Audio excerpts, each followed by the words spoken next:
Hello everyone, I'm Captain Logan, and welcome to Pop Culture Comics in Overland Park, Kansas. It's time once again for my weekly Top 5 comic book countdown. I hope you'll excuse the lack of indie books on the list this week. It's been a big week for mainstream books this time, and so I've got a big variety of great Marvel and DC stuff to share with you. Let's start it right off with number 5, book I haven't brought up in a while, but sometimes it's just funny enough, I've got to do it. It's Tiny Titans, number 48. One of Tiny Titans' main shticks is lightheartedly poking fun at major superhero tropes, especially the ones that stretch for credibility. I suppose this one was maybe inevitable, but it's definitely one of Art Baltazar's funniest issues.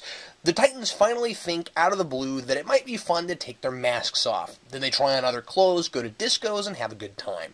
But it doesn't occur to them that now that they have secret identities, they should probably do something to cover those up. So naturally, they fall back on the classic pair of glasses routine. And that always funny comic book rule comes up where no one recognizes any of them as long as they're wearing those glasses. It's like a cartoon. If somebody runs off a cliff but doesn't look down, he's going to stay suspended in midair until he does look down. We've seen it 100 times, but it never gets old. The reason I think this issue is especially great is because it handles its two best gags simultaneously, making fun of superheroes on the whole and poking fun at specific DC motifs. I won't give away the gag at the end, but all I'll say is it has something to do with Batman Beyond, and it's awesome.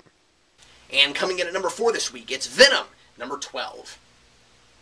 This book delivers every issue, and this one has it all. Flash Thompson's now arch-nemesis Jack-o'-lantern, tons and tons of Venom face, lots of incredible action panels, a personal dilemma involving Flash's girlfriend Betty, and a surprise ending. Flash has been AWOL for the last couple issues, going off to do Jack-o'-lantern and Crime Master's bidding in order to save Betty. That's all pretty much wrapped up this issue, though I won't give away how, but more importantly, the inevitable has finally happened, and I've become so invested in Flash's character, I think it's really sad. The Venom symbiote seems to have bonded with him, or at least it's really close to fully bonding with him. And I'm not spoiling too much because we're given that on the first couple pages, and then he's in full Venom mode through most of the issue. Flash is angry because of his Venom persona getting people he cares about in danger.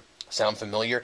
And the Venom symbiote is angry because it wants the Toxin symbiote dead. Throw those two together and you've got pretty much the scariest incarnation of Venom ever. In some panels, he has 3 tongues. Medina's gritty and expressive art is really well utilized here, and these action panels are really worth taking a good long look at. I'm still loving Jack-o'-lantern as Venom's big rival, and he's pretty clever this issue. It's also fun to see him get taken down a peg when Flash finally really lets the symbiote go. Kind of alternating Marvel and DC this week in the number 3 spot, it's Supergirl, number 5. I'm continuing to be enthralled with this book as it manages to be a really familiar origin story, and yet I'm never totally sure what's going to happen next. Supergirl's background and Krypton's history seem to be more or less what we'd expect, but a lot of the details are new and interesting. Supergirl finally gets some answers this issue, finding the somehow intact Argo City and a message from her father, in a scene very reminiscent to the first time we see Clark Kent in the Fortress of Solitude in the original Superman movie. But this is a much sadder tone. This is Kara's father, who she knew, and she's home, but none of the people she loved are there, and it's separated from the rest of the planet. This book is all about following a girl through a real nightmare, a reality she can't get away from and can't accept, the worst possible thing she can imagine, and we see all that finally come to a head this issue. At one point, after she's learned about her father's tragic end, we spend 2 full pages with no dialogue watching her experience so many emotions at once. She also seems to get her arch-nemesis this issue, Rain, an alien woman who seems to have been involved with what happened at Argo City. She claims to have some answers but not all, and it's difficult to tell just how far we can trust what she says. The plot really thickens here, the mythos is involved and intriguing, and this continues to be a really emotional and expressive comic book. And making the list once again this week in the number 2 spot, it's Amazing SpiderMan, number 678.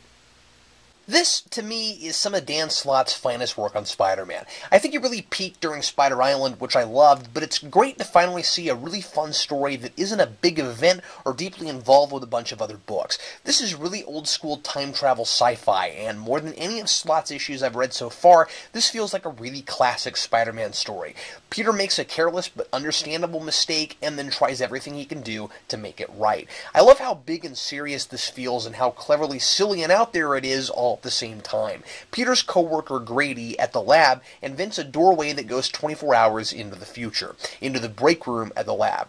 Grady goes in and grabs a newspaper from the next day to prove it. Peter figures there'll be no harm in going in too, but as the cover suggests, his removing himself from the timeline for 24 hours causes the destruction of the entire city. So he spends the rest of the issue trying to do exactly what Spider-Man did during that time according to the newspaper, and he knows just what time everything goes south because of a stopwatch he found in the street. It's really well plotted, and the plot twists are fun and believable. Ramos's art has always been a little too cartoony for my taste, but it goes really well with the story, and the two-page spread of the decimated New York is pretty breathtaking. Also a pretty easy read if you haven't been keeping up with Spider-Man lately, I'd say, and it looks like this is only going to be a two-parter. And finally, taking the top spot this week, it's the very inventive Batman #5. You might be sick of seeing a couple of the same titles showing up nearly every time they hit print, but I really can't help it. I couldn't imagine not putting this at #1 this week. This is right in the middle of an arc, but I really would suggest picking this issue up just for the experience. And I'm not going to say a whole lot about this one because you really have to experience it for yourself. Batman is at the mercy of the Court of Owls, and he's found himself in a big maze. This place seems to have a lot of answers about how the Court of Owls has manipulated Gotham for generations, and this seems to be where they've trapped a lot of its most influential figures who supposedly died or disappeared. Batman is their next victim, and they really mess with his head. What he goes through here is psychologically disturbing, and the way Snyder and Capullo go out of their way to make the reader experience this along with him is nothing short of brilliant. They do some stuff with the medium I never thought I'd see in a mainstream comic, and again, I really don't want to say what.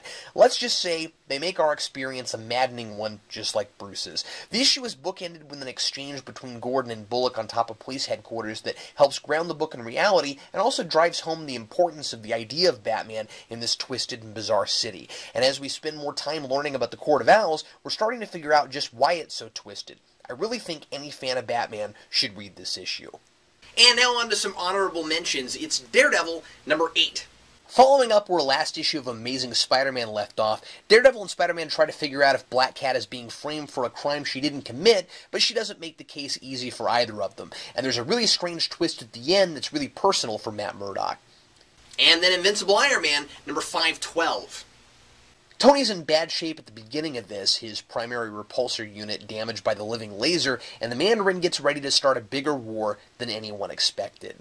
And last honorable mention this week is Star Trek #5.